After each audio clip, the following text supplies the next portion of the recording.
You know how to create applications in Power App, and you know about the different controls, what about the data source, and you know about how to write your logic, or you can say business logic. But here one question comes: when you are creating a project from scratch, then how you should go ahead in Power App application development. So today in this video I will tell you that how you can create your projects in Power App. Hi, this is Krupali from Know How Academy. I welcome you all to Power App full course playlist. Before going ahead in this video, let me tell you what you will learn from this video. So first of all, you will learn about the project development life cycle. Second thing, you will learn about the selection of application type while developing Power App. Third thing, you will learn about the solution. Fourth thing, you will learn about the data source. Fifth thing, you will learn about the screen design. And sixth thing, you will learn about the implementation logic or business logic in Power App. And last but not the least, you will learn about the testing and publishing your Power App. So without delay, let's get started. So first of all, let me tell you what is project development life cycle. If you are developing any project in IT, it follow 5 basic steps when you are developing any project in IT. First is planning phase, where you need to identify for whom you are developing an app. You need to identify the stakeholders and end user who are going to use your application. Second thing, you need to design. That means once the planning is fixed, then you need to start designing wireframe, need to start designing a blueprint of application or project. The third thing is development. That is, once you are finishing your blueprint, then you need to start implementing it practically and write the business logic. The fourth step is testing. Testing means whatever functionality you have developed in your application or in a project, you need to thoroughly test it and make sure that all the functionalities are working properly as per the requirement. And the last phase is deployment phase, where you are actually hand over your project to the end user, and end user will start using your project. Here you need to keep one thing in mind, that if end user suggests any changes, then again you need to start the sprint, that is designing, development, testing and deployment. So we can say that a project app development is a cycle, where once a phase is over, then you need to start on second phase. So this is the project development cycle. So here you need to understand your stakeholders and for whom you are creating application. So let's take an example. Let's say you are making a leave request approval system. So when you are developing this project, first you need to decide who are the users. That is, your employee here is considered it as a user. Then you need to identify what can be the design, where you should put your headers, where which type of controls you need to take, and all these things. Then the next phase is development phase, where you need to at least develop a functionality that employee can apply for the list, then manager can see the list and approve the leave request. And last but not the least, you need to test it and you need to deploy it. So according to your scenario, you need to follow the SDLC life cycle.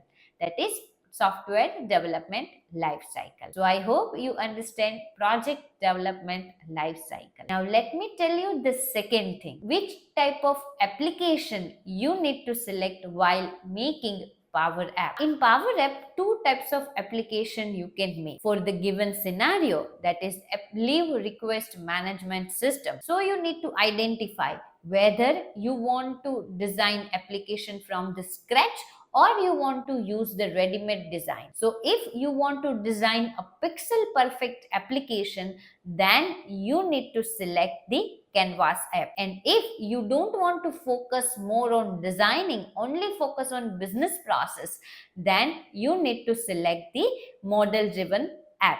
So here in this scenario, according to me, Canvas app is the best choice. Now let me tell you the third thing, solution. Now you may have a question, what is solution? So let me show you practically. Before developing any app, you need to first create a solution. So what is solution? If you log in into your Power App, here this side you will see the solution. So basically solution is a type of folder or a type of place where multiple things are put together and make one project. Let me show you. If you click on solution, here you will see the different types of solution which I have made. If I click on this YouTube solution, here you will see the what are the applications are there, what are the flows are there, what can be the different tables which I am using in this project. So all things under one folder, that is called solution. So when you are creating your project, first you need to make a solution, and inside that solution you should start creating your Power App. So to make a solution in Power App, what you need to do? Just let me go back and here go to the solution and click on new solution. Once you click on new solution, you will see this small window. So here you need to give a solution name. So basically solution name you need to give as a folder name. Okay. So I'm giving a leave request project as a solution name. Then let me just select that. So display name and name, if you want to change it, you can do. Otherwise, you can keep it as a same. Then publisher, I'm selecting the default publisher. Okay. And version or whatever. If you want to do an extra thing, that configuration page or any description or anything, you can create that. But here just let me write a name and select the publisher and click on create. So here your solution is made. Now under the solution, you need to start creating any application. So under the solution, you can create tables, you can create flow, you can create application, whether it's a model driven or whether it's a Canvas app. So I hope you understand what is solution. Now let me tell you the fourth thing, selection of data source. This is the very important thing when you are start creating your project. Power Apps support more than 200 data source like SharePoint, OneDrive, Excel, Google Drive, SQL, MySQL, Oracle, etc. And you need to select one of the best data source out of that according to your requirement. Let's say you are dealing with too much data, millions and trillions of data, then SQL Server is the best choice. If you are selecting a lightweight data, in that case, SharePoint or Excel data is okay. But if you are selecting or if your application is more focused on relational database, then Excel or OneDrive Excel is not best choice for you. Then another type of data source that support Power App, that is called Dataverse. So Dataverse is an inbuilt facility of data source which is given by the Power App, where you can start making a tables and automatically the metadata of the tables is taken care by the Dataverse. We have already created a video on how to create tables in Dataverse, how to insert records, and how to connect it with the Power App.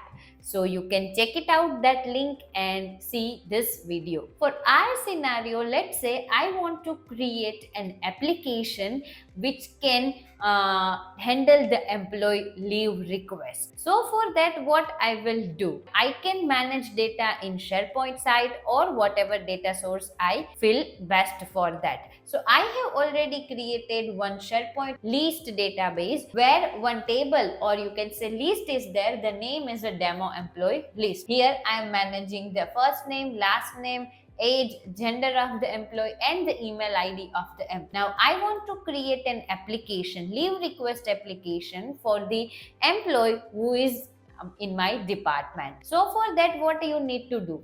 Under the solution, here you will see that different options, or you can say objects.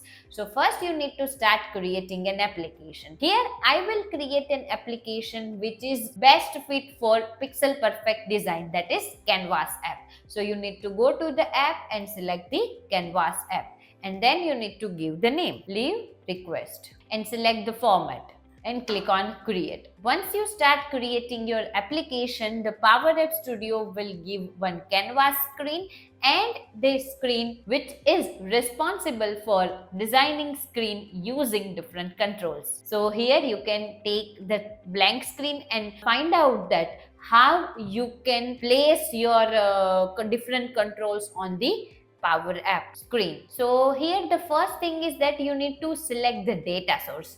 So where you can select that, so you need to click on that and click on add data. Once you click on add data, here you will see the different tables which is available in the Dataverse. So I want a data from the SharePoint list. So I need to select the SharePoint list connector.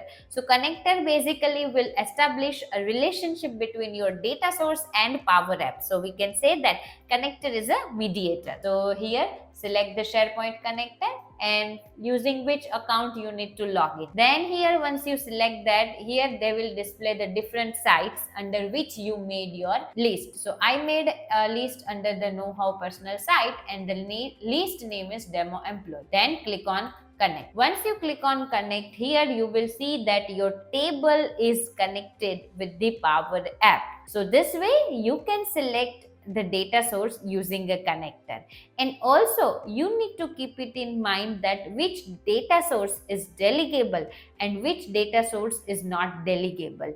Delegable data source means in Power App they do not provide all the data at one go, but when Power App asks, data source will provide data.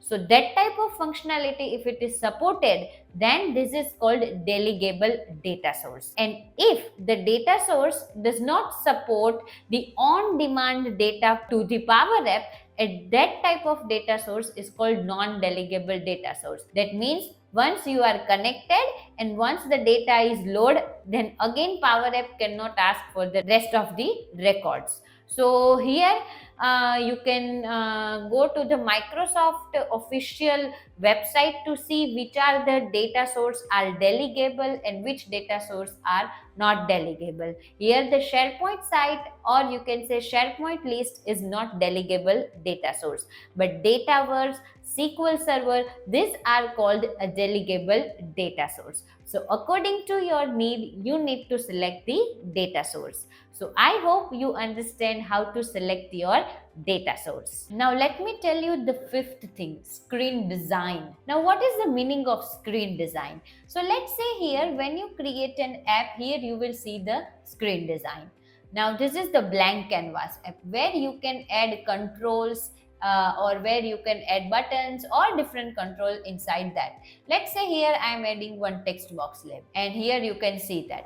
And once you run that, let me just save it and run it, you will see the text box text label will look like that. If you run it on mobile phone, then it is not showing properly. So that design is not good. So for that, what you need to do, first of all, you need to go to the settings and go to the display and switch off the feature that is, let me just scroll down little bit and switch off the feature scale to fit. Why? It will not exist according to the screen size, but if you keep this scale to fit option disabled, then it will exist according to the screen size. Now let me save and run. Now here you can see that before that it was not looking properly. Then here if I click on this and app development, or you can say not in app development but in tablet mode, data is looking, but still this is not pixel perfect design. Why? Because this screen is not responsive. Responsive screen means what? Once you change the orientation or the type of screen, then your design will not disturb. Let me show you which screen is called responsive screen and which screen is not called responsive screen. Now let me just design a quick form, or you can say the quick login screen. Now see, this is the screen, two text box I have taken. Then let me take a button, and here let me put it, and here this label is not needed, so let me cut it. Now once I save that application and run it, if I change the orientation, here you will see that should be at the center of a screen. If I change the mobile size, or let's say if I change like that, and it is not looking proper, so this design of screen is not responsive. But you need to design a responsive screen that will work good. So for that, once you are taking a screen, you need to take a new screen and select the screen which is other than the blank screen. So these are the blueprint of the screen, or you can say ready-made design of a screen which is responsive. That means if you change the orientation, if you change the device type, then screen design will not affect. Now here, let me just add that screen, and let me just delete that screen also, previous screen. Let me just delete that screen. It's not required because it's not responsive. Now here you can see the screen design is that.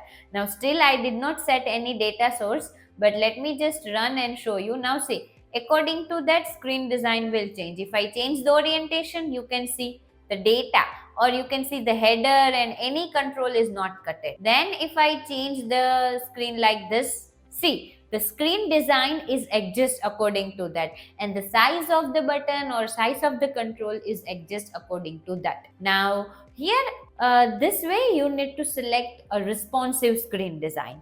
Now apart from that, you can set the data source and view the data. So here, if you just set any data source inside that, you can set that. Okay, so let's say here it is table like that, but here you can connect this form with the data called demo employee, and here all the controls will be automatically added by the Power App. So this way you can design responsive screen. So that is the most important thing while designing your Power App project screen. Now let me tell you the sixth thing, that is business logic in Power App. Once you are finished with designing the screen and setting up the data source, then you should write business logic. Business logic means what? Once I run the application, here it is showing that no item to display here. Let me just select that and convert it into the this form control to the new control. Okay, so for that you need to click on the default mode and keep it as a new. If it is in edit and view, then nothing will be displayed. So let me keep it as a new and run it. Now here, once you click on submit, what should happen? So once I click on the submit, whatever data I am filling, it will be entered here in the employee data. So for that, what you need to write? You need to write something on the button on select event. So whatever you are writing, that is called PowerFX syntax or business logic. So once you click on the submit screen, here you will see some code is written. So that is called business logic, or you can say your business logic is written by PowerFX formula in Power App. So here submit form 1. Sometime the business logic, or you can say the base business logic is written by the Power App once you are taking a responsive screen design. So let's say if I am taking the new screen here and taking one button control on that, and what it should display, let's say once you click on button, it will display hello or notify hello. So here you should write notify, sorry, let me write it properly, notify, and then you should write hello. Okay, so it will display a message on the screen once you click on the button. Okay, so let me just save and run it. So once I click on that, here you will see the hello notification or hello just kind of notification is display. So here whatever I have written on the button on select property, that is called my business logic. So according to your need, you need to write a business logic. Sometimes you need to use looping statement, sometimes you need to use conditional statement. So this is all about the business logic. Now let me tell you the last thing, publishing your app and testing your app. So once your app design is ready, so let's say here my app design is ready, I have selected a proper data source and I have written some business logic. Here I have written a table, but if it is not required, let me just a data source, let's say employee data, and here data will be displayed in proper way. So here it is like that. Now here if I want to make this application available for the organization employee, so I need to first of all save that application and publish it.